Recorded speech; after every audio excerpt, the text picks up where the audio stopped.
Guys, I'm really happy today, and not just because I took 3 morning poops. Okay, period. Yeah, period.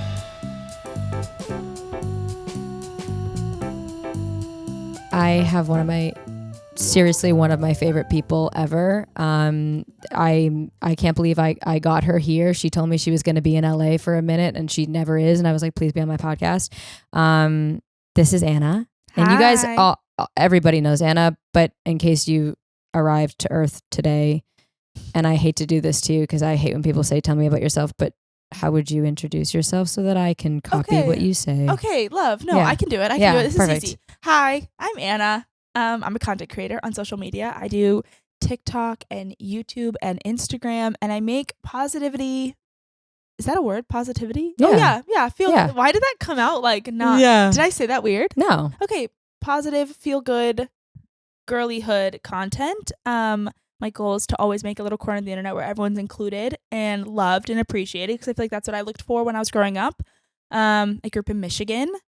I live in LA now, but I'm never here. No, she's never fucking here. It's so annoying. Here. And I stumbled upon the social media space after I did my undergrad in mechanical engineering and my master's in film and television production. And I started making little videos online to feel less alone when I first moved to LA. Okay, just like a little bit of backstory for everybody as far as why I'm so fascinated by Anna. There are a lot of shitty people in our space. And I don't think that's particular to our space. I think it's just there's a lot of young people trying to do the same stuff, and naturally there's a lot of competition, and there's a lot of situations that creators are put into that don't always bring out the best in people.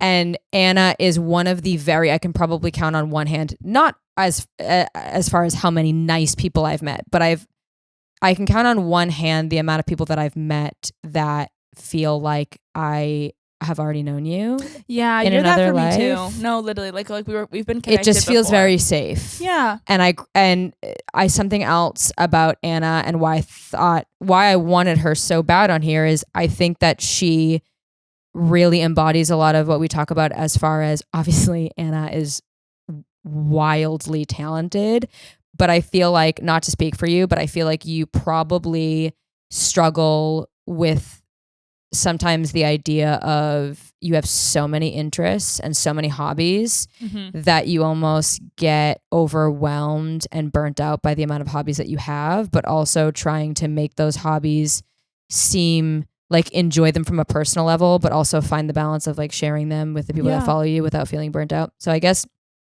and also I always talk about how my biggest thing my whole life has been I hate being put in a box, and I've always felt the need to overcompensate because you do really good in school, okay, you're nerdy, okay, well then I'm also gonna do cheerleading so that I can balance out, and then it's like, oh well, you're just a dumb cheerleader, okay, well I'm gonna play this sport that's in a completely different box. So I guess you went to school for mechanical engineering, and now you do content creation. Yep. You also had a podcast. You also are a runner and a cyclist, and you can juggle. She can juggle. I can also ride a unicycle. Yeah, like just a plethora of skills. What does that look like for you, like on social media? Yeah. Okay, also before we do that, I also want to say that CHRISTINA is also one of my favorite people ever to exist. I love her. I think she's so funny. No, I don't. Paid her. No, we didn't. I fully for free anytime that you need us. Anytime you need an advertisement, it's for me. It's me. I'll do it. Thanks. Anna. Yeah, I think CHRISTINA's the best. I think she's so kind and just like also one of those people where like the same person in person as is online, which I think is like maybe as a creator too. One of my favorite comments when someone says that. Totally. I'm like, yes, authenticity. Yeah. But yeah, you've always been somebody that like I've always not only admired, but that you've been so fluid and been able to grow. And I think that's one of your greatest assets. And I feel like that's where online is so complicated and difficult, is because people are so unique and like so much more, what's the word? Like there's so much more depth to individuals than what you think you see online. I think oftentimes online, everyone's like fit in a niche. And even when I first started on TikTok, it was, my first videos were in 2019, so pretty far back, pretty early on the app, and everything was really music based and was honestly what it was really early on, like thirst trappy, Yeah. like music, sing along, Pick musically, me. A little bit more like, pick me. just a little bit more like, I don't know. I still love doing those videos. Like, they're so fun. I can't even deny it, but I've stuck my tongue out 7 times already on this podcast. No, I love it. I just want to do one social clip where we just cut all of Anna's time. I'm going to do a bunch of weird random ones just that way you guys can have all of them. I can't wait. Please, Daniel, make an edit of that. Okay, good. Okay, got it.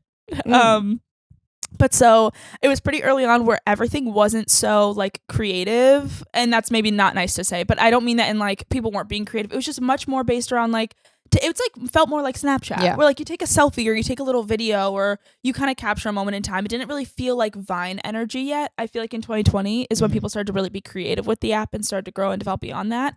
And I don't know if you can tell or not, but I was not like the like girl who could get a lot of likes and followers for being good looking. I know, hard to believe, contrary to popular belief. I kind of had to like have a little skill and a little personality and a little like, you know, like that's what my issue was. And I think that's why it was kind of weird growing up, is because even in school, I wasn't like the prettiest girl in class or something. Oh no, sorry guys. Like, sorry that came off like that, but you know what I mean. I kind of thought that the way to make friends for me was to be entertaining and to be funny and to be having all these skills that I could show people and that would surprise people. Yeah. And so what's funny is it didn't work in high school. No. The unicycling, funny enough, doesn't get you popular. Isn't that funny that like the things that were like really uncool growing up are really cool as adults? Yeah, that's what I mean. Knew. So because I had such weird skills that like weren't cool, I suddenly started showing them online and suddenly everybody gassed me up. Yeah. Like I had never felt more cool, which sucked because when that stuff goes away, then you're like, where's my validation? Yeah. We can talk about that mental health era of it later, but in the moment for sure I was like, oh, you know, if I have these really cool skills, people are going to like me and want to be around me because I have something to like provide them. Like whether it's intelligence or being smart or that I'm like athletic and I would be included on the team and not picked last for dodgeball. But fun fact, I actually can't throw anything. I can't either. No, Are you an individual sport kind of person too? I was a swimmer. Okay. Let's unpack that later. Okay, yeah, I would love that. Let's unpack because I actually would love to. That would be really fun to chat about because I can't throw a ball, and I actually this weekend we were out on the beach playing football, and I learned that I'm not somebody who like, hang on, you like spiral. You like spiral. You do this. Yeah, I like do this. Okay, because you just I go full like whatever shock putting I'd be great at. Yeah, that's my form. And unfortunately, I can't unlearn it. So okay, wait. I have 2 questions for you. So that's interesting that you say, like, when you are aware of your like flaws and you're not right, and then you just try to find a way to monetize the things that you're good at. Mm-hmm.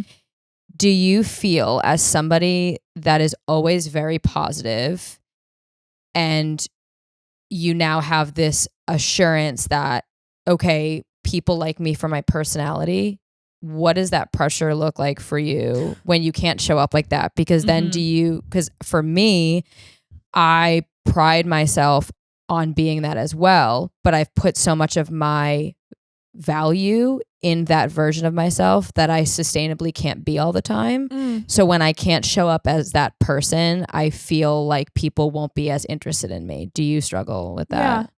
I don't, No, I'm fucked. Great. No. No, that's just you think. Okay, cool. So next question. It's not a you thing. I think like, I will say, I think the one time that I feared that when I first started, and the one time it was proved evidence when I did that series of Anna's Guide to Feeling Better After a Breakup, was the first time like I really genuinely showed like pain online, or like kind of shared a deeper feeling or a deeper meaning. And at that era too of my social media career, it was truly like an online diary for me, where I was being maybe a little bit too vulnerable at times, but it allowed me to like not feel afraid to share that. And so I think that got me over it. What I think wrecks me now as an adult is like learning that even in being fully authentic, being fully positive, being fully a version of myself, and genuinely like what I spread online is like I don't think I'm being annoying. I don't think, like, in my brain I'm just being myself. Of course. And so of course when there's criticism for that, it gets taken so much more personally. Like 'Cause it's that's I you. think what really hurts more than anything is like when I like find out that, stuff exists that people don't like me Yeah. and like they say not nice things about me or like that I'm annoying or like I think the one that I heard recently was that I like I don't really know exactly the context because I choose not to look or check or find out. But I had been told that like there's like an ongoing joke that I have like multiple personalities, and the truth is, yeah, that's what keeps me interesting. Yeah. But in the moment, like when you hear that, you're also like, Totally. that to me is my normal. So like Yeah. what like when it's like, oh yeah, new personality unlocked, Yeah. or I get that, or that my boyfriend is my personality. Tell me you don't like your partner a little bit more. Okay. Yeah. I don't think my boyfriend is my personality, but I do think that he's a God big part forbid a of girl's my happy life. in a relationship. God forbid I'm in love. Yeah. Okay. Jesus. But so that's what I think is like tough is I think that more than like not feeling like I can show up, it's showing up as myself, and that not being good enough, I think is kind of what gets me. Like I'm almost like a little the same but a different font. Yeah, in a totally. Way, where like I've shown up not happy-go-lucky Anna. There is the version of me that I feel like I cannot be online sometimes is like a pessimistic version. Yeah. That's the one that people never see. Yeah. And that's what I'm in therapy for. Yeah. Is like that version. Is like the part of me that thinks like, or the part of me that gets frustrated that sometimes I feel like other creators online can show up and be like messy and like not okay. And sometimes I feel like I can be not okay to a degree. I can be upset, but not too upset because what do I have to be upset over? Like I feel like I have a different boundary that I've set for myself in my space, and I think that I would get different treatment if I acted out of that square. I think it's like that's like something that I dealt with is going from being a traditional actor where if I ever heard someone didn't like me, I would just attribute it to they watched me on this and they didn't like that character. That has nothing to do with me. 100%. Whereas, and that's why when I started doing content creation, I thought my skin was a little bit thicker because I had dealt with people telling me they hated me. Yeah. But then when you are not playing a character and you have people that don't like you, it's like, well, fuck, you don't like me. No, yeah, ouch. But then on the flip side of that, it's so much more rewarding when people come up to you, are accepting. Yes. And are like, you've helped me. You whatever it is that you help I love provide. the keep doing what you're doing. Yes. I love watching you make me happy. I'm like, and it always comes. Thank God. It always comes when like you needed it. Like I Kelsey and I were together the other day at the mall, and someone came up to me, and I just started therapy, and also my therapist was like 5 minutes into therapy, she's like, "You're in a depressive state." I was like, great. What do I do? I'm so glad that you can identify that and I can't. Out the gate, I was like, okay, hold on a second. And then I remember I said something. I'm like, oh, I can do a lot of things, but for whatever reason, when even a small thing gets added to my plate right now, I get so stressed. And she goes, that's called burnout. And I'm like, got it. So Kelsey and I went out, and this girl came up to me. She's like, you provide me with so much happiness, just like super nice. And I wanted to be like, well, that fucking makes one of us, because who's providing me? But then that's the other thing too, is that you feel some sort of responsibility to when you find out that you're helping people. And I think also this podcast has kind of what you said too, has showed me that I always felt pressure because I have lived through these experiences, and now I can be like, this is my advice. This is how I would have done it. But then if I'm not in a good place, there's this guilt of, damn, there are people that show up here that are seeking advice. But sometimes I think there is something really important about witnessing somebody going through something at the same time of you that also don't know how to get through it. Yep. I don't know how we were all going through a breakup in like 2020, end of 2020, beginning of 2021. We were all going through it together. And like that's the thing, is I feel like even when I go online though, I also remind myself in that same, like, people are going through things that are totally different than you, and they will project that onto you. Totally. Like it's also like, I don't know, sometimes I forget that it's not my job to be liked. It's my job to like create and to be entertaining and to create a safe space and somewhere that like, not only do I want people to feel like they're loved and enjoyed, but that I feel like I'm loved and enjoyed. Yeah. And in that, it's not my job to be everybody's favorite. Totally. And like, that's what I'm kind of working on through and it's hard not to take it personally. No, exactly. Because your whole brand is personal. Yeah. So anytime somebody doesn't, I mean, you said something to me Anna and I, by the way, we met on a Kiehl's brand trip, and we've bonded from a work standpoint of Anna is far more talented than I am. That is so not true. But And I Anna- don't like when you degrade yourself on these podcasts. I'm putting my foot down. Okay. Christina's one of the most creative storytelling girly I've ever met. Like, she like walks into a room and she's like, look at how talented I am. And I'm like, yes. Thank you. But that's very false. But I think something that we have in common is, listen, you're told, I think something that kept me out of social media for so long was just the idea of niching down. Yep. And I just did like an interview the other day, and I was thankfully I was icon able to, behavior. I was able to type them out. I didn't have to like, so I could think about it for a second and not say stupid shit. But I was thinking about, one of the questions was, do you remember when you like hit your first 500,000 followers? How did you get there? And I basically was like, listen, I probably could have gotten there a lot faster if I listened to everybody and niche down. But I think that my niche is less about a passion, an interest, a hobby, or a skill. And it's more about an approach and an attitude and a personality that I tend and try to bring with me in everything that I do. Yeah. And I feel like very similar with you, where you're multi-hyphenate, you have so many different talents and skills and interests, and you probably also dealt with a lot of pressure of feeling like, okay, now monetize this and tap into this and do this. How do you kind of deal with having all of these, where I feel like we have a lot of common ground is because we're not beauty creators, because we're not, I mean, it's lifestyle. We're like lifestyle. So it's like Totally. not directly like beauty or fashion or food or fitness or the creator world can be very can have very specific pockets. Like there'll be an event where it's a beauty event, and the majority of creators that get invited are creators that specifically create content around beauty. The world is small. Like you see, if you know that you're going to an event for something specific, you know who you're going to see there before you get there. Totally. Every time. But then there are some brands and there are some pockets that are a little bit more open-ended, as far as you'll go on a trip and there will be, a beauty person, a fashion person, a lifestyle person. And Anna and I met at a Kiehl's brand trip, which to this day, as far as a group of people, best group of people, was the best brand trip. It kind of revived me with brand trips because it's always a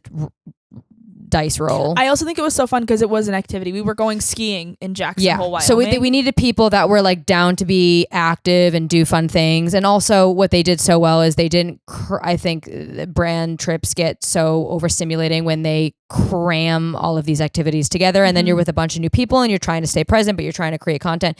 And Anna and I bonded so quickly.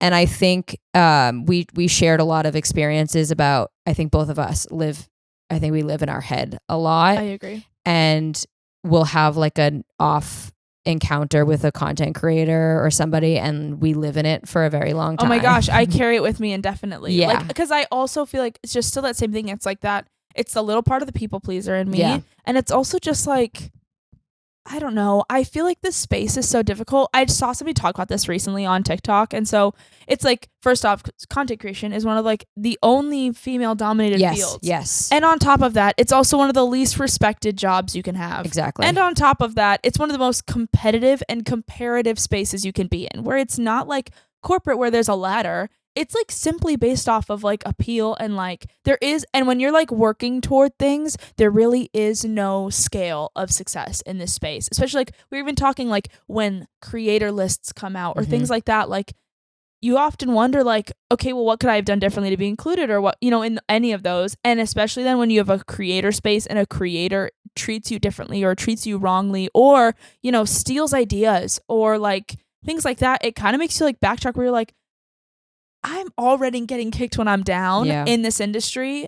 The last thing you need is someone who like should also be able to empathize with you being a part of the team that's against you. Totally. And I think that that's what hurts the most. And that's why I feel like it lives with me rent free, is that I'm like, I don't know. I don't think anything when I go to an event. I think we all got the exact same invite. We all got the exact same treatment. We all get to be in this room together and we get to experience these unbelievable experiences where people are like funding joy for us.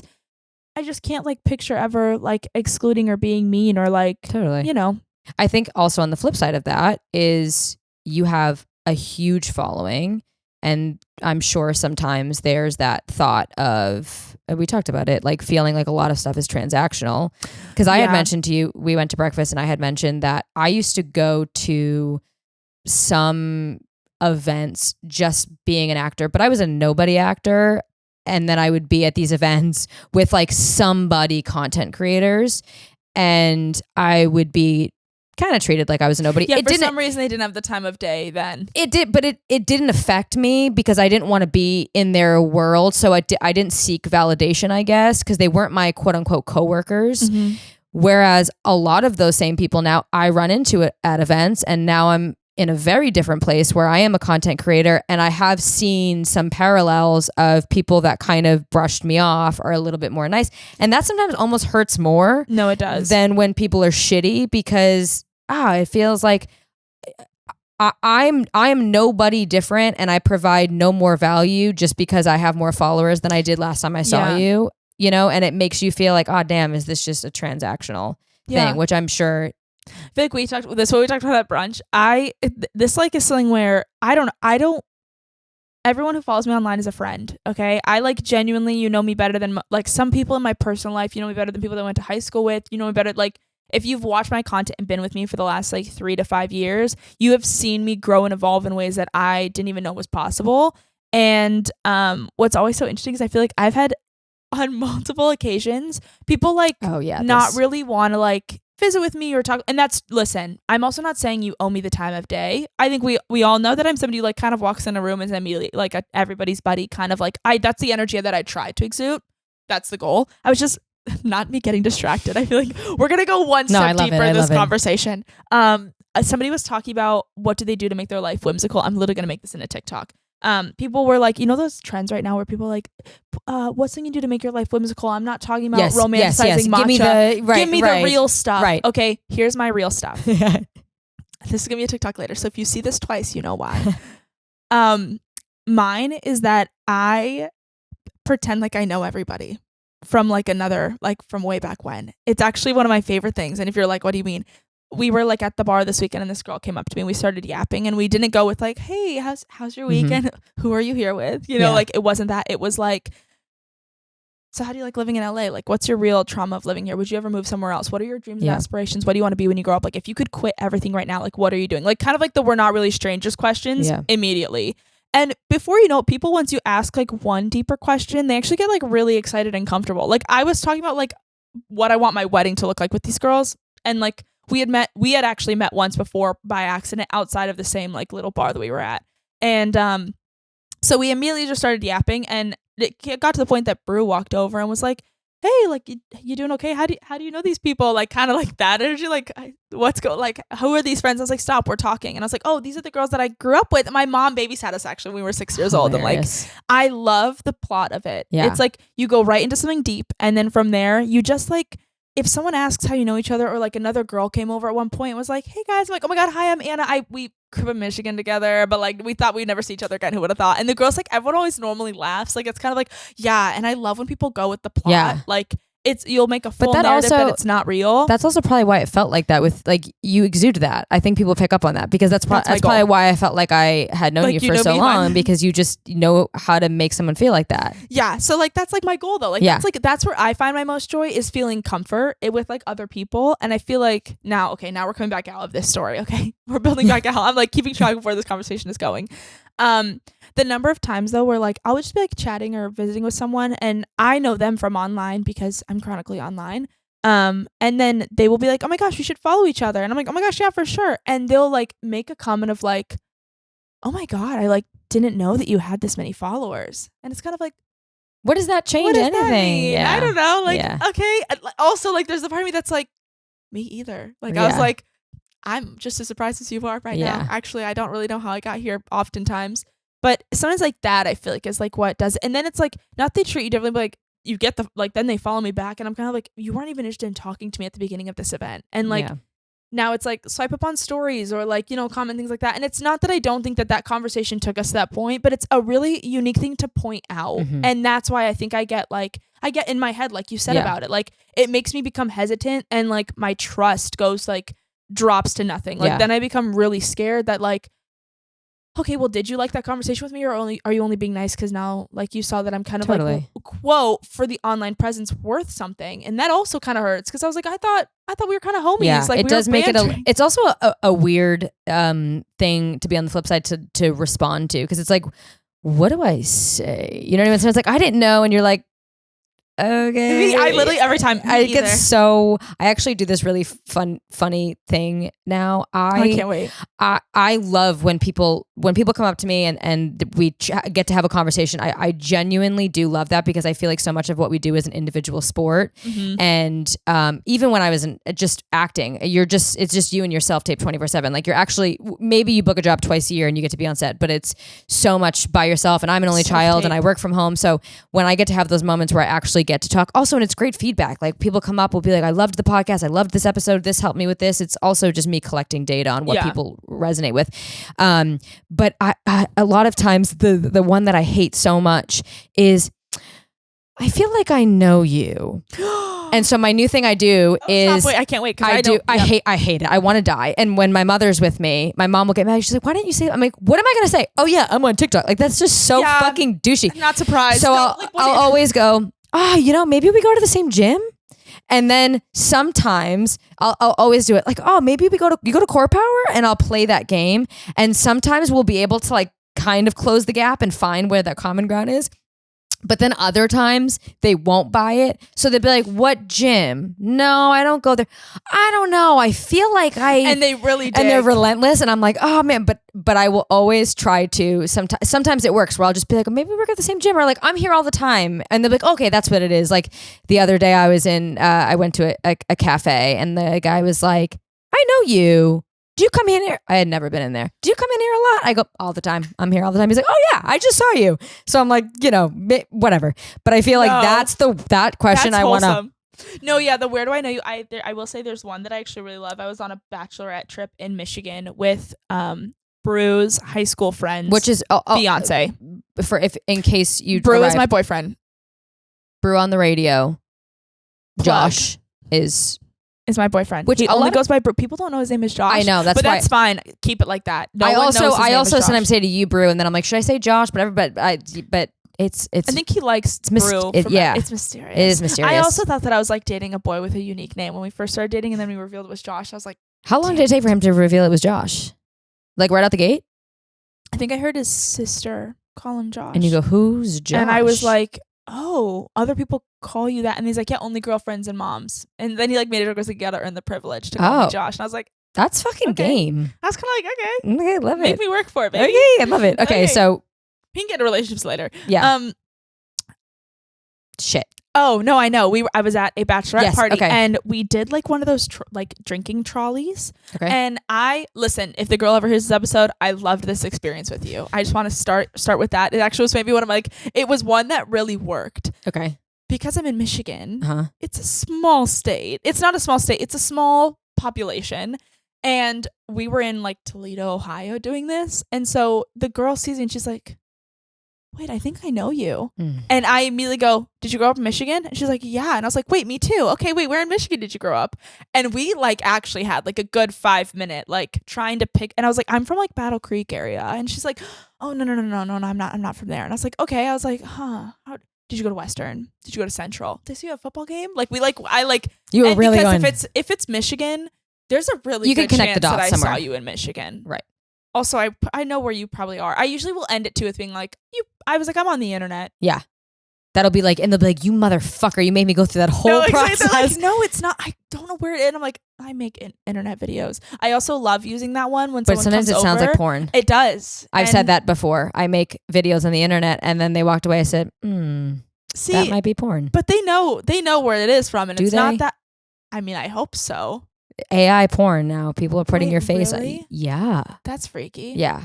But like I say that if you know me from that, you better say it to my face. Like I make videos on the internet. That's such a loaded answer. I kind of like it. I do too. Why is it like I don't know, like whenever it's like a kid and like their parent comes over, I'm like, I make videos online. Right. And they're like, how does my kid know that you make videos online?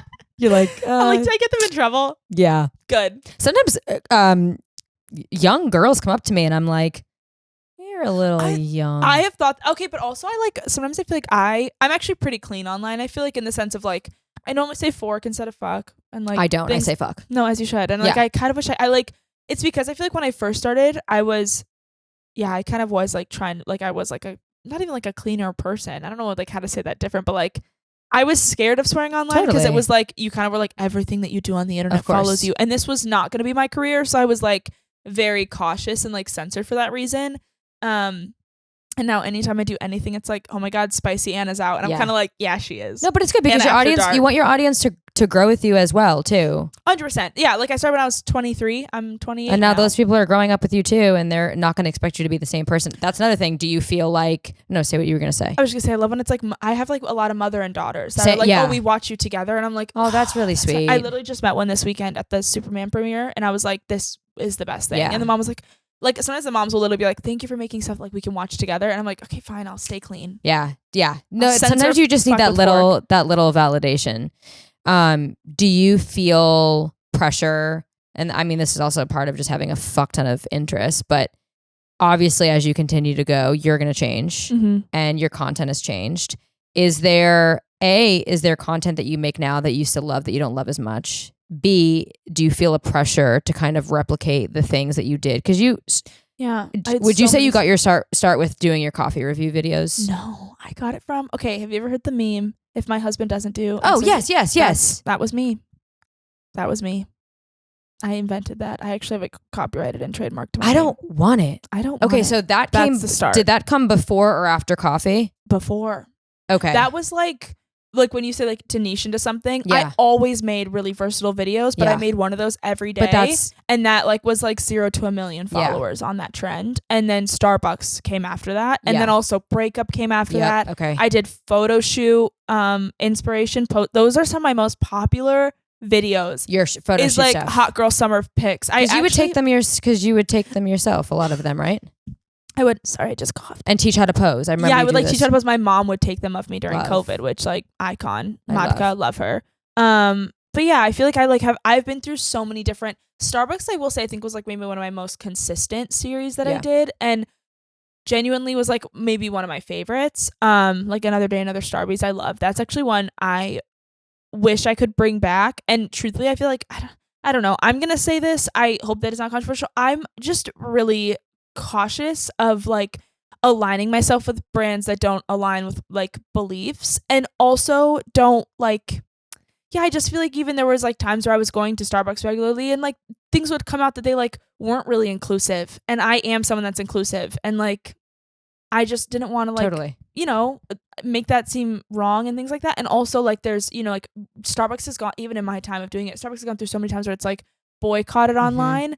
Would I love to be able to go back? And the reason I think that the only reason this is maybe wrong thing to say, the reason I chose Starbucks is because it's everywhere. Yeah. So it actually like allows my community to all be a part of trying the drinks and doing what I'm doing. And it's like a universal where you don't have to be in a special location to get a special drink. You can do it from anywhere. Totally. And I really enjoyed that aspect of the coffee part. That's the reason I chose to go to Starbucks and not somewhere more local. It was because like for my community, it was somewhere that was like more attainable. Yeah. Because I'm sure people were also trying the drinks that you were trying and tagging you. Oh my gosh, like, it was so fun. Cool. Like people would be like, oh my gosh, you're the reason I found my favorite drink. And it was just from a random one that the barista had chosen for me.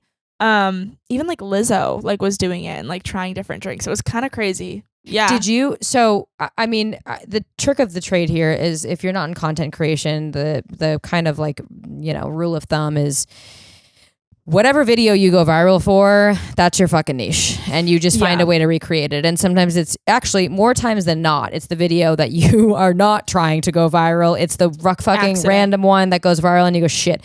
Did you? And then it's hard when you want to grow because you have people that follow you because of that niche. And there's, a way of growing, but not completely changing altogether that people are like, wait a second. How did you kind of like your content, I feel like is ever evolving. Yeah. How do you also get your people to remain interested in all of the different things you're doing without feeling overwhelmed by your content? Yeah. Okay. Bomb question. Also, when you asked earlier about with like I want to circle back at some point to the one of like the pressure to like keep making, or like how do I feel about past version versus current version? Because I think that's like such a complicated one that I think is like universal to just being in your 20s as a whole. But don't know if I've discovered it yet. Truthfully, like, I mean, well, people are really interested in all your content, so obviously you have. I think in some way, I think because like my niche is my personality, like that's what it is. Yeah. Like I think that like the secret sauce to it is that like I spoke to a friend about this and I gave this advice that like I love that I feel like people feel like they know me. And like that's like the niche that I want to be, is like where I like can be freely creative in any way, shape, or form that I want to, and people are excited to just like be a part of that journey as a whole. And like the journey of, I mean, the internet's a dark place. Mm-hmm. Even right now, like I have trouble watching my own For You page because it's like very just like drama or updates or like one-off trends, and like I just it for me, at least as a creator, I even have trouble finding audios right now that are good mixes and entertaining, and like we just kind of like, I feel like online we're a little bit affected by like kind of climate everywhere all the time, that like it like, and even not even like on a serious note, even something as simple as like if the music that's come out this summer isn't very good, we are lacking music to use in our content. If like, you know, even, and like that's like such a first world problem to have used as the example. Well, but you know what I'm not like course. You know what I mean. It's like there's just things where like the internet is just so complicated all the time, and I think like being able to lean into what I love and what I know, and that is like just like love as a whole, positivity, feel good content, a ray of sunshine online, a safe space, easy entertainment, like simple but like not like anything that would make anybody feel bad. Even like when I did go through a breakup, it wasn't like I made sure not to really say anything about what was going on, because it wasn't about that. It wasn't about the drama. It wasn't who did something wrong. Right. It was about like the healing and the journey and the feeling better in your skin and the building back my confidence and the becoming my hot girl shit. Like all of that. So I think like leaning into just knowing, and like I feel like my intuition's pretty clear in terms of, and I think that came from being a little bit older online. I'm sure you feel that way too, where like I suddenly see what other people post and I'm like, totally. I would be careful. It definitely is a bonus, not like, you know, being 19, 21 years old doing this. And having like certainty of yourself. Like I think not that I knew who I was by any means, because I think that I've changed as I've been on the internet longer, for better or for worse. I not that I think I've changed for worse. That maybe sounds bad, but I think that I've like had weird outside sources that have changed who I am, which I'm not happy that happened. But I do think like, I was already pretty sure that I was like, I knew who I was, and I knew that I was nice, and I knew what my goals were before I became a person online. And it meant that like if it didn't feel like it was a true, genuine extension of me, then it wasn't what I should have been posting. Totally. I think like I always talk about when you move to Los Angeles, what I can relate to is moving to Los Angeles in my very, very early 20s, not knowing who I was yet. And Los Angeles, and I wouldn't say specifically to Los Angeles, I would say really any big city. Mm-hmm. Especially if there's an entertainment aspect LA's to really it. Tough though. If you move here, especially young or not young, you don't have to be young to not know who you are. At any point in which you don't know who you are, LA will completely chew you up and spit you out. Yeah, I'll eat you alive. And I think it's the same thing with content creation. If you enter the world and really don't know who you are, you're going to hit a low, and unfortunately you're going to hit a low for everybody to see, and then that's really hard because everybody's open to criticizing you, but then if you take the time you can get back up. But it's more insane now to watch it happen live, where like people are crashing out. You know, I think having some and I always try to clarify that confidence is not something that you just obtain. No. It's not something you just have and you're like, oh great, I'm never feeling insecure. It's knowing that you feel insecure and just being nicer to yourself about the fact that you have insecurities. And I mean, I'm sure you feel it's the like same having way. Insecurities and accepting them. A friend and I talked about this, that it's like you can be confident because of your achievements. You can be confident. Like there's like kind of like two ideals to how you build confidence. And he had said like, oh, I'm confident because of what I've achieved. Like, and a good example of like how I use that in my daily life is like, I have an engineering degree. That's a cool achievement. Totally. That means that immediately when I say that, and I definitely use it, especially in this industry, because people think content creators don't have brains. Yeah. I will like use that when I'm like meeting, especially men, to be honest. Yeah. I'll like throw that out there because immediately they like the respect level shifts. And I think that then also in turn gives me confidence as the individual in the room, that I'm like, okay, now I'm worth something to speak about this. The other one is like, and this one I feel like has always been more for like my physical traits, is like, if I can't change it in 5 minutes, it's not worth my worry. Yeah. Like if I don't like this pimple, if I don't like my nose, if I don't like my body in this moment. If I can't fix it in 5 minutes, I like that. oops. I like that. Might as well accept it and enjoy it and like live my life as it is. Totally. And most things you can't change. Exactly. And most things people don't even notice in the first place. Yeah. I liked that you validated that your niche is your personality too, because you also do high fashion stuff. Yeah. And I think that I think Anna is a great example. I know a lot of people have ADHD of interests. Like you just have so many interests that it actually, the most creative people that I know are ones that actually don't end up doing anything with their creative because they're so overwhelmed by how many interests they have. And to be able to, be an engineer, to be able to show all of these different interests, to get dressed up and go to a carpet, to do a podcast, to do high fashion is something that normally people are told like that's not going to happen for you if you want growth and if you want to monetize and if you want to own a corner of something.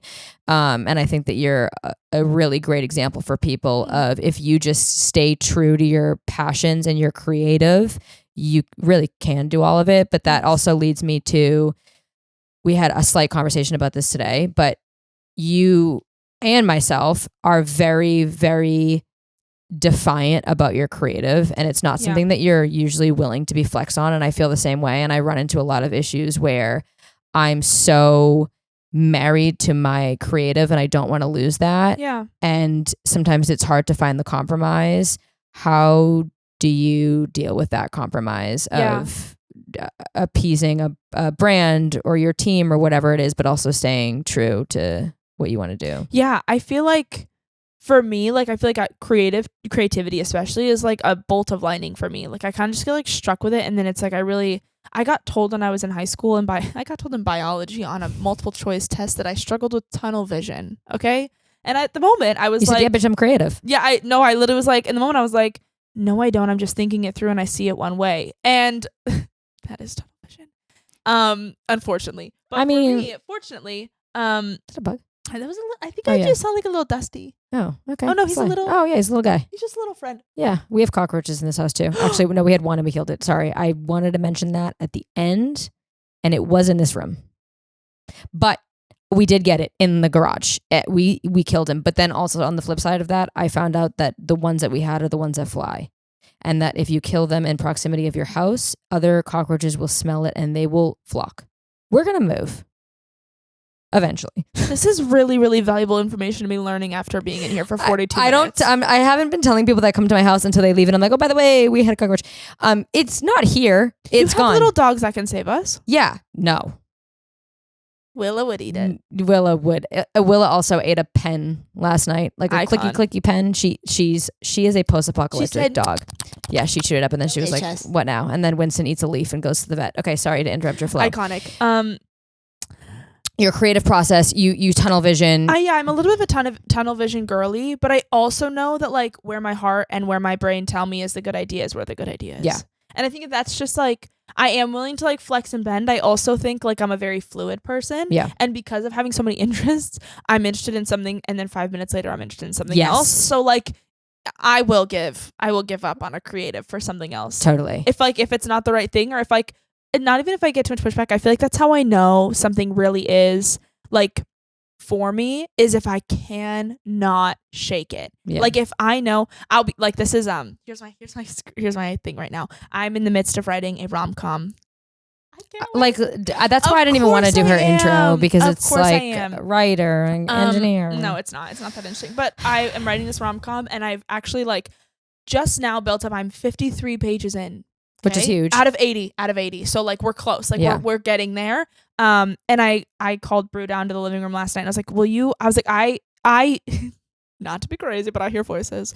And I hear the voices of the characters while I'm reading it, like go back and forth. And that's how I'm like almost watching the movie when I'm reading the script. I heard that there's some people who don't. Do you have a mind that makes pictures, or do you have a mind that explains? I'm a very visual. No. All photos. I'm a pictures girl. Same. So like when I'm reading, I'm watching the movie in my brain. And that's the same with books. I think that's why I'm a really slow reader. People do it not doing that? I've heard that some people can you picture an apple in this room? Like just like in thin air. Same. But there's people who can't do that. Interesting. Okay. Is that just like a writer left dominant brain? I don't know. And I would love to ask someone more questions. That explains so if that applies to you, please call me. Yeah. But that also makes you a slow reader. That makes sense. Because sometimes if I lose the words for a second and I can't see the picture, I have to go back to reread. Same, because I like haven't like it doesn't click for me. Like if I don't know where we just went, I'm like, wait, I can't even visually picture where we are right now. Exactly. So, interesting. Okay, that's okay. Kind of crazy. I know. Food for thought. I thought I was not smart and couldn't be a writer, but turns out you can. I'm just very visual, and that's why I want to be a director. Anywho, I'm writing this script right now though, and I was reading through it, and I feel like I had told someone about the script and like explained my premise of the storyline, like all my little A story, B story, everything, and they were like, I don't get it. And that really hurt my feelings, but I was like, but I do. And like for some reason I feel like that's how you know that the idea is good. And that maybe it's not, maybe I'm delusional. But no. I feel like when you know, like, and then Brew was like sitting with me and he's like, do you think the stakes are high enough for this script to matter? And I was like, or like, you know, that's like, such a dude thing to say though. Is it? He's like the reason, I mean, I can't tell you guys what it is. I'll tell you what it is later. But he was like, oh, I don't know if like there's a reason why we would need to be pressuring these characters to be doing this thing. I don't think a big enough thing happened first. Basically, so you're saying, what he's trying to say is the character development hasn't been big enough that we're invested enough? I think he's saying that like the conflict isn't a big enough deal. Got it. Like my characters aren't problem starters. It's all about finding comfort. Got it. And so because someone's not like in pain. You're writing a rom-com though. You're not writing Mad Max. And that's where I'm like trying to like lean into like the problems, and also like the rule of thumb is that a drama makes small things big and a comedy makes big things small. Okay. And like that's right. Is that how you do it? No, other way around. No. A comedy makes small things big. Oh yes. Big, and explosive. Yes. Like the cookie snaps in half while you're eating it and it's the end of the world in a comedy. Right. But that's millennial comedy too. In a drama, someone dies and they're like, yeah. Ouch. Totally. Okay. So there's like this kind of element of that. Right. It's millennial comedy. But it's also very American to feel the pressure of stakes always having to be super, super high. Agreed. But so like for me though, after hearing like this is in 2 weeks that I've heard 2 lines of feedback that weren't 100% glorifying me. That I'm like, but I know that this is good. But like, that's I still also love the trajectory of writing. That is. It's like I know though that there's a through line here, and I know that it's like gonna give Barbie movie. Do you know the story of Good Will Hunting when they tried to? Yes. Okay. That they had written it for themselves because they couldn't book anything. Do you know the selling process? Tell me. So, also, this is just what I've been told forever from writing friends, but I'm starting to learn that I could have been lied to, but I don't think I was. Also, if these aren't factual, we're not here to tell you facts. We're literally on a podcast. Like, this is not that big of a deal. Matt Damon, Ben Affleck, correct? Yes. Yep. They shopped it to about 52 studios. Everyone passed. And they got to the point where they were saying, I don't think anybody's reading it. So they wrote in a line where one of the other ones basically performs oral sex on the other one. And finally someone goes, yeah, we love the script, we want it, but like, what's up with that random scene where so-and-so and whatever? But the proof was too that they had read it. They were the first one to read it. And that's the thing too, is I love to write. I just, the mental capacity of writing, unfortunately, there's this thing that we say in journalism called killing your babies, which I went to school for journalism. And if you have to do a 30-second news bit, it has to be fucking 30 seconds. And I always struggled with quote unquote killing your babies, which is essentially, you got to shave this down. You got to make it tighter. You got to cut things you love. And the inevitability is it's so subjective. It's so everybody seeks something different from television or film. Some things remind them of something they don't like or they like, and that makes them gravitate or not gravitate. It's so all you need is one person to like it. Exactly. Really. And if you believe in it and you understand it, yeah, and that's it. That's all. You fund it yourself and you do it yourself. You don't need anybody. And that's why I think so many people do their own shit too, because it's a way easier process than waiting for someone to give you a green light. Agreed. But I think that's what's tough is like, so getting back to the creativity conversation too, of like good ideas, the good ones stick around and they don't go away. Yeah. Like I've had this script on my brain for 4 years and I started writing about a year ago. And I know what you're thinking, 53 pages, is that it's hard to find time to sit down and like fully submit yourself to that process. But yeah, it's like one of those things where it's like, because it hasn't gone away and because it hasn't wavered, that's how you know. It's developed, but it hasn't wavered. Like the bones are still there. Yeah. And like, that's where I know that it's something that's worth my time. Yeah. And I feel that way about creative too, like on social media. Yeah. But I do want to I want to ask you a question. Do you get comparative to like a past self of like where you were when you first started making online, or like, do you ever, I feel like what I struggle with too is like, not saying that my job isn't fun. My job is so fun, but there was like a moment where it felt really freeing. And sometimes it doesn't feel that way anymore. Totally. Well, that's what I was going to ask you too, is that when I saw you the other day, you were like, you talked about your following count. Mm-hmm. And Anna has a fuck ton of followers. Anybody that's not Anna would never think that she's not in the best place that she's ever been in her career. We spend so much time basically being our biggest critics. Yeah. But I think I've been going through the worst creative rut. Yeah. Number one, I've just been so burnt out because I always push through instead of deal with my issues, and I bury myself in work. And now my body is like forcing me to stop and be burnt out. And then sometimes I force myself to create content that when I'm not feeling 100%, and then my content doesn't do well, and then I feel like shit. And it's just you like beat yourself up over it. It's just terrible. And also the apps have changed so much, and you're trying to adjust every day with all of it. Understand a new algorithm that nobody actually knows how it works. Totally.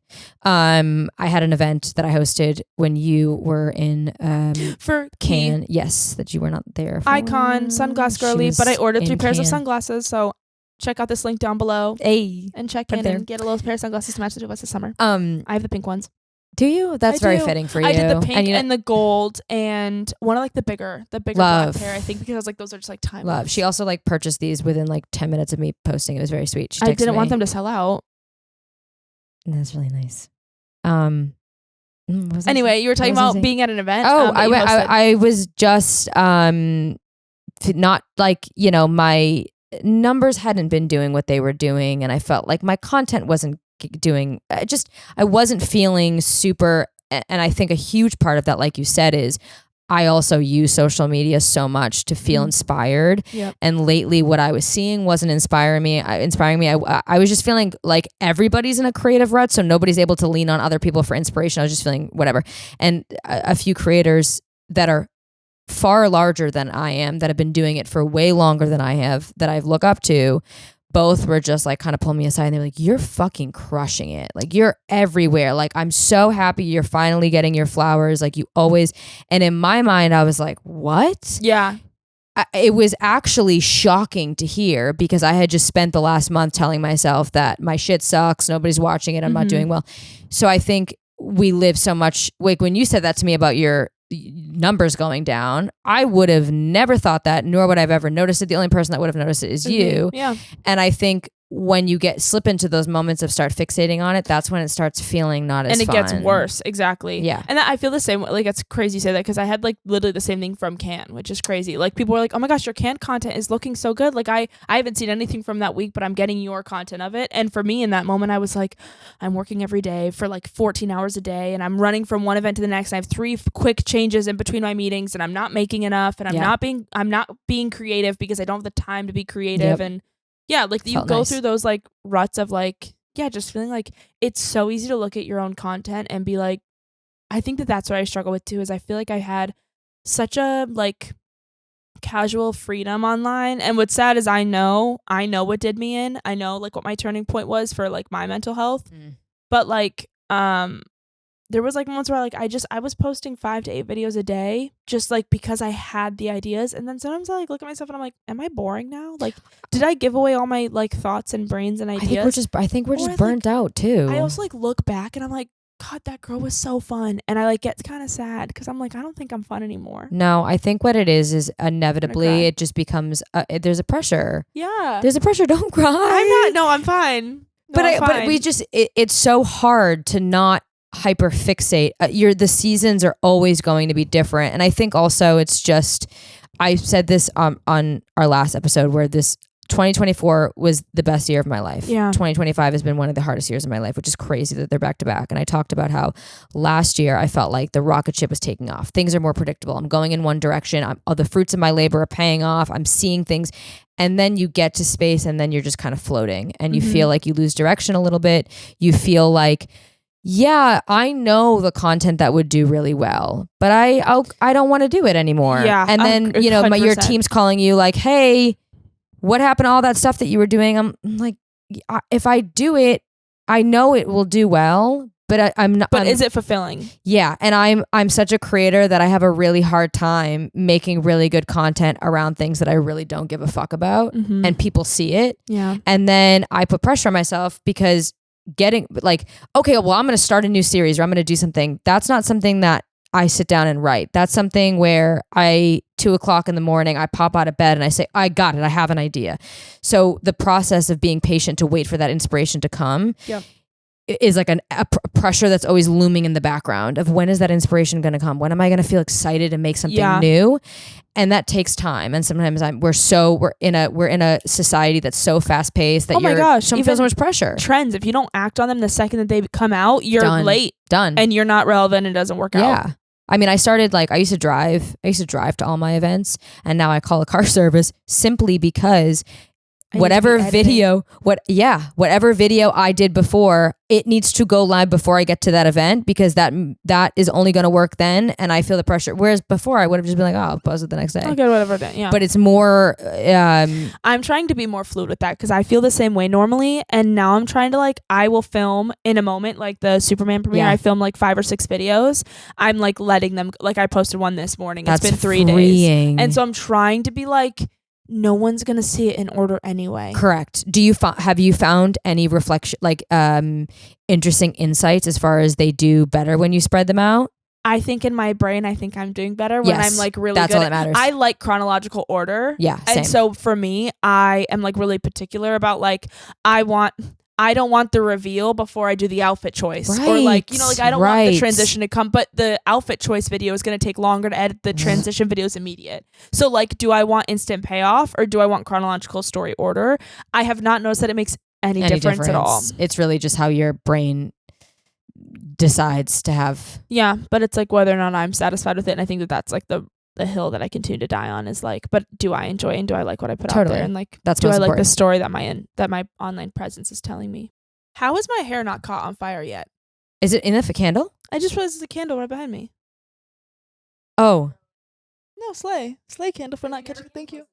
Oh my God. Anyway, I was just trying. Do you know how surprise? Funny Actually, it would make for a great social clip. Great reel. And you know what? My hair is long and I kind of want it to be short again. Grabbing it. My sister often tells me when I get really stressed out on my content, she's like, you're a TV show. Don't forget that you're literally a TV show. Make TV. Don't make what you think people want to see. Make what you think is entertaining. Totally. And what's hard is I'll be honest, I haven't watched Love Island yet. I'm really sorry, everybody. I can't get into it. I get scared that I get scared that my brain cells will I will love it so much that I'm gonna hyperfixate and then I won't do anything else during the day but enjoy watching drama. So I'm trying to keep myself at arm's distance. But with that, I don't think many of us can relate to going to an island and sleeping with a bunch of people and dating and in that sense that's such a unique experience. But what is relatable out of that?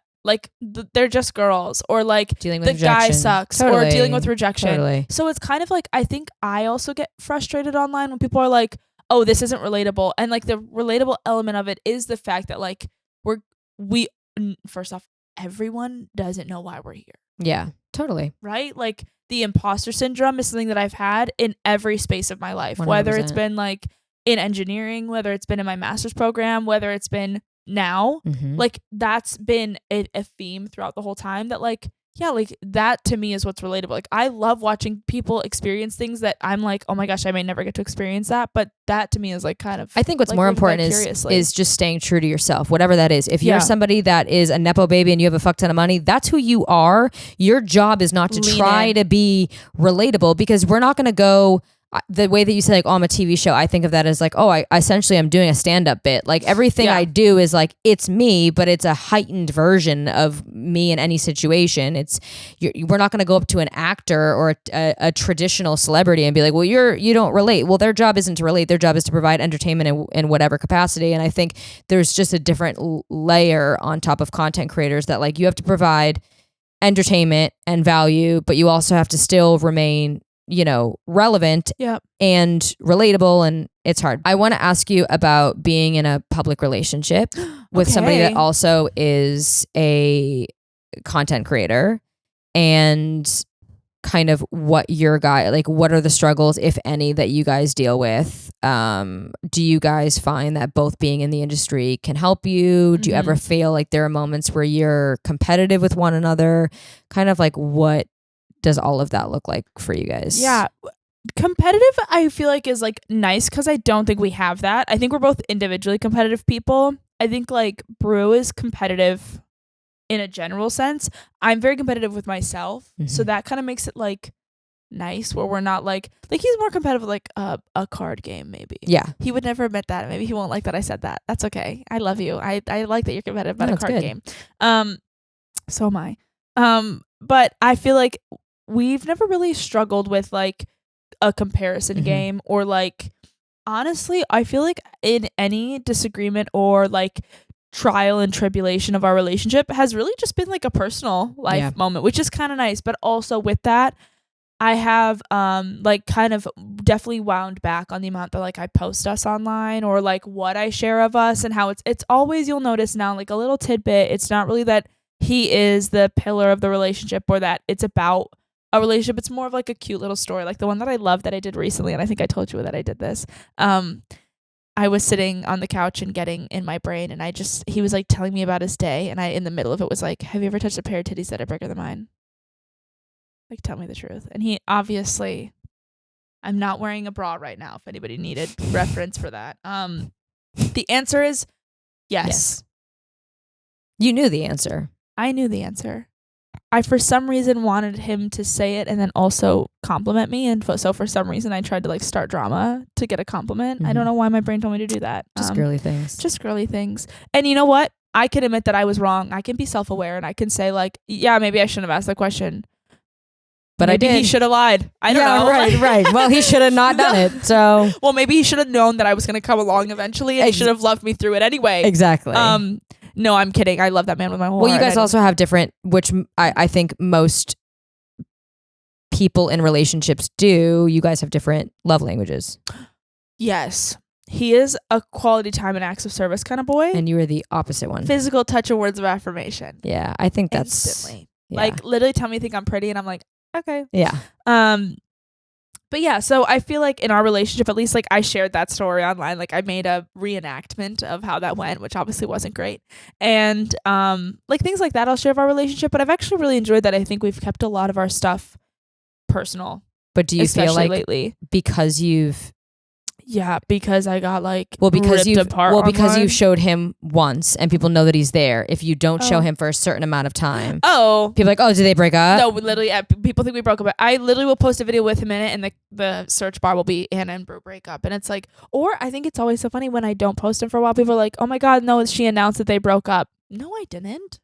AI, man. People are fully committed that like people like believe it, and that's what kind of like makes me sad. Is I'm like, no, I didn't say that. And also, like, just because he wasn't there doesn't mean he doesn't exist. Yeah. Also, if you saw our travel schedules, we're never in the same place at the same time. So there's even just like little things like that. But I think every relationship that posts or shares they're in a relationship, if you don't see them, it's immediately like, where did they go?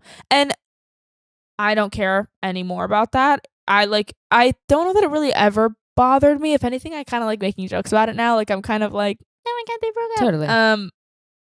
Because you're secure in your relationship, it doesn't have any effect on you. Yeah, it doesn't really like scare me. Yeah. And like also I think like if anything, the weirdest or the worst is like when people make rumors. Like that stuff also doesn't affect us though. And like, it gets so amplified on the internet too. Oh my gosh, like people really run with like ideas of like, oh my god, well I saw them out with someone else. And it's like, no, you didn't. Yeah. And then like God forbid you go on Reddit. I don't know if you dabbled. I don't dabble. I dabbled once. I said, I'm good. That was my... I know that's like, I did it and all my content creator friends were like, Christina, you're never supposed to go on Reddit. And I'm like, well, yeah, no one told me that. Do you have like a page? Like, no. I literally just like one day went down the rabbit hole and I was like, yeah, now I know why you don't do this. Mm-hmm. But it's... I never talk about this because I never want anyone to know, but like that was my changing. That was my like pillar. Was Reddit. Was like the moment that like I stopped feeling I could be myself. But you really hurt my feelings. I hope you know that. But everybody has it. Like it's like no, I have like I have like a full forum for me. But like that's wild. Cause like what the fuck does mine look like now? Because you're so like anybody, whether or not they follow you. I'm also like, I don't like talk. I get a little hesitant talking about this, to be totally honest, because it's just like, I never want to feed into people knowing that they get under your skin, because honestly, it makes it worse. Yes. And it does. But I'm also someone, transparently, who's a little bit anti-blocking, because I'm fully convinced that I'm fully convinced that like, I know what I'm making is to make you feel good and loved and appreciated, and I'm going to soften your heart. Just see, I'll fucking block you. I block like thousands. Really? Well, a beautiful monarch butterfly. Oh yeah, they're everywhere back here. Love them. And that represents my grandfather, and I've been seeing them a lot, so it's been really nice. Yeah, I love that. That's really sweet. Yeah, and I fucking block everybody. I love that. It's so crazy, because I find like the people that will show up to the same videos and say like the same bad shit, I go to their page and it says follow back, and I'm like, what? You're asking to get upset if you don't like me. Totally. I'm also someone who's kind of like, if you don't have anything nice to say, don't say anything at all. But yeah, no, I grew up really sheltered. I didn't know what Reddit was. I don't know. I wasn't allowed to have a computer until I went to college. So we had like a family computer that all of us used as a collective. I feel like that's very 90s baby, okay? That like you're like a family laptop. And like everyone got like their 30 minutes or whatever. Or like only when you needed to do a school assignment. So I didn't know what it was. Didn't really look at it in college. I never really like, I don't know. I wasn't really on the internet. Like I didn't really make Facebook or things like that. After I walked in Miami Swim Week, I walked in Miami Swim Week a few years ago. I like randomly Googled to see if like anybody had written anything about like creators walking, or to see who else walked in Miami Swim Week. I was like, I didn't even know all the shows that were happening. There were thousands of shows during Miami Swim Week, and I only know the 2 that I got invited to. So I was like Googling, trying to just like research, and the first thing that pops up is like an article on Reddit, and I was like, oh my god, what is that? Pain. That's what that was. It was really pain. Rough. When I was a child actor, my parents kept me off the computer, because back then obviously we had message boards, which I always say, like, if people think Reddit is bad, message boards were brutal. And I will also never about forget kids, like, I will never forget gross. Being 10 years old, and I finally was able to like hack into the computer, and I just read thousands of she should go kill herself, like. And at 10, I really couldn't process what I was reading. And, you know, when your parents say like, oh, it's jealousy, you're like, fuck you, mom. It's not like, no, these people actually hate me. You know what I mean? Like, it was so hard for me to understand. So when I got back on the internet, I've just known to like, I know what that probably looks like. Yep. And also I can't fixate. I think for me, the thing that always gets me mad is like, if people say like, oh, she's ugly, whatever, it's fine. It's when people make up things or say things about my character that are untrue. Oh, or people that I love that are untrue. That really grinds my gears. And what makes me even more mad, which Anna and I talked about the other day, is my frustration is I feel like right now the internet is very gullible as far as falling for virtue signaling, or people that are saying like, I'm a good person, I do this, and then everybody says, yeah, you're a good person, okay. And then like the people that really show up and show that they're a good person in their content, they like, unless you like, it's just, you know, the whole good point about doing a good deed is that you don't come out and say you do a good deed, and then once you have to say you do a good deed, it kind of like erases that. And I've learned that anything that you do that's good or perceived to be good doesn't really matter unless you vocalize it, and then it kind of makes you not want to vocalize it, and then people don't. It's just people don't know that it happened. Yes, and this feeling of having to defend yourself, and I'm trying to let go of that fear. That thing is what weighs on me, is like having to defend myself. Same. And the second you defend yourself, you open it, and you have to live with the fact that people think incorrect things about you, and people have things that they think are truths about you that are not true. And you have to go to bed at night, and that's it. It doesn't change anything about you. That's also the part too of like with relationship stuff, is like when you stop sharing it, the worst thing someone can say is they think that you broke up. Yeah, totally. Okay, and I can live with that. I want you to add anything. I have one short little ending game. Okay, let's play. But I want to make sure that you said, like, if there was anything else that you wanted to say or you felt strongly about, or just that I'm in love with Christina. Oh, that's perfect. I would like for her. Yeah, I would like for her to adopt me and let me live among her puppies. And perfect. Is this your official pitch? Yeah, is that okay? Yeah, we can do that. I also feel like our partners are in love, and they are. Yeah, I feel like that's also. They went really golfing nice. the other day. They did, and they were like 2 little young boys in love. It was very they really sweet. was. Like, it was we were texting on the side, like, what did he say to you? No, yeah, like, what did he tell you about the date? Well, he said this to me. Yeah, they're in love. Yeah, we can do that. For us, and that's all. Okay. The end. I want more beach days with Christina. That's what we did when we hung out. I actually got absolutely sunburned beyond Did belief. It was phenomenal. Yeah, we had a great day. And I got the best tan lines of my life. It was actually surprisingly our first time hanging out outside of work. Which also we need to do more regularly. Yeah. But it's just, again, the work lines and the personal lines just become so blurred that you're like, yeah, we've hung out all the time, but like we haven't. Also, though, I feel like when we do bump into each other at work, you are like legit the person I'm looking for when I'm going. Same. Like I go out and I hear Christina's gonna be there and I'm like, yeah. I'm like, so it feels like we're hanging out. Yeah. That was me sniffing for you, like when you're puppies. I want to just do a clip of all of your reactions and your facial expressions because they're funny. I have a would you rather. Oh, okay. Content creator edition. Okay, period. Let's do it. Okay. I also don't feel like we're too close or too cozy right now. I know, it's actually it's just like really good. Kind of comforting. I was saying that, I don't know if I already said this in the podcast, but I can't have anybody on this show that like I wouldn't really love because you can't tell from the cameras, but we are on top of each other. Like this is her hand. This right is how there. close we are together. Okay, would you rather content creator edition? Can't wait. Go viral for the wrong reason or be shadow banned for a month? Shadow banned for a month. Accidentally post a thirst trap to IG story with sound or send it to your mom? What do you mean with sound? I don't know. Like it's a raw audio. Oh, like it's like literally just the video of me being like with the sound. Yeah. Yes, breathing. The way that I did that live is that. I think. Or send it to your mom. No, send it to my mom. My mom would I feel like you guys. I feel like you guys. My mom would get. My mom. Okay, this is with love from Madka. If you ever see a bikini shoot and it's my mother behind it, she's the kind of girl who's like, get in the water on your knees. Like she's like, can she take my photos? Sexy it up a little bit. Wait, I want her to take I love my her. photos. No, she's great. She's like, stop being embarrassed. You're hot. Do it. Wait, Go. can we have her on the pod? Honestly, my Madka's been on my pod and she's iconic. I love that. No, Wait. she's like, she actually is like the epitome of confidence. Like, and it's so wholesome because sometimes like I'll be like, give me the camera and I'll do it. I was like, if you think it's so easy, I'll do it of you. And I have photos of my mom being like, wait, I love. And I'm like, okay, period. Okay, so that's like where you feel like you get most of your confidence from. Yeah, my mom. Really If you can tell when my mom's behind the camera because your pictures are the best. They eat. Yeah, she sees you. Yeah, she does. She like just gets me. And also, you can we tell. like worked on that together, not to distract from the fast game, but like during COVID, I moved back in with my mom and dad. Super chic, super hot. Love them. And I had like been living out of my parents' house for 5 years at that point because I went to college in Michigan and they had moved to California, and so like I was far away. I felt like I had my independence. Moving back in at 22 is crazy. And it felt crazy for me because I was like, oh my gosh, like they're gonna make me tell them when I go somewhere and like whether or not I can eat ice cream for dinner again. Like what the heck? But in that process, my mom and dad were so supportive and so kind about my career and like me wanting to pursue social media a bit deeper. And my mom like let me train her in my photos. So I like bought the camera that I liked and was like, this is how you take a picture. This is how I like my framing.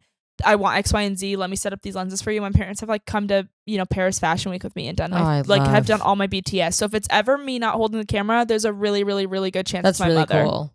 Well, she was a great learner. No, she's because amazing. your photos eat. Thank you. I'll show you some really cool ones that we've taken before. Okay. Be in a brand group chat that roasts influencers or find out that you're one of them. I'd rather find out that I'm one of them. Accidentally go live while talking shit or have your notes app leaked. That one's hard. That is a really hard one. The only reason... But do you talk shit? Not really. I feel like you could just... I would say go live while talking shit because it probably would be something that's like me complaining about something making me sad. Yeah. That would be my talking shit. It wouldn't be like this person sucks. I feel like it would be like it just really hurt. Like it'd be me defending like why it hurt my feelings. Sorry, a bug flew in my nose. Be gone. I actually would you do a notes app leak or what would you do for that one? I would jump off a bridge if I had those two options. That's actually kind of tough. I feel like my notes app actually doesn't have anything. The one thing my notes app does have is good ideas, and I don't want anybody to like hack it, so I'm like cautious. They'd be like my password. Yeah, right. That's why I wouldn't want it leaked. Right. Like I don't want people to have access and great to ideas. I don't want people monetizing my good ideas. Literally. Every time I've ever had a script idea, I'll like write out the full dialogue of it in my notes app. And like that's more of I'm reading off a notes app right now, these questions. I love. Okay. And these are hard hitting questions. I don't want people stealing these. Lose your phone during a brand trip or get dropped by your management team. Lose my phone during a brand trip. Easy. Get canceled for something you actually didn't do or go viral for something that completely misrepresents you. That's hard.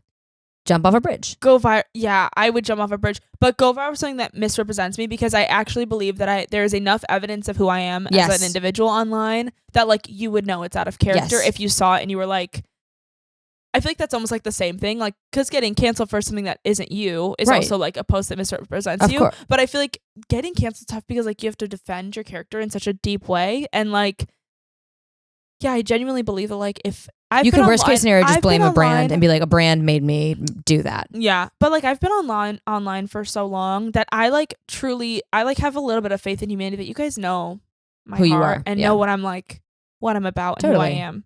You know? Yeah, and you just trust that. Yeah. She trusts you guys, so don't fuck it up. Yeah, I do. Okay, one more. Wear merch from a brand that you secretly hate, or get caught regifting PR you said you loved. Oh. Wear PR. Oh.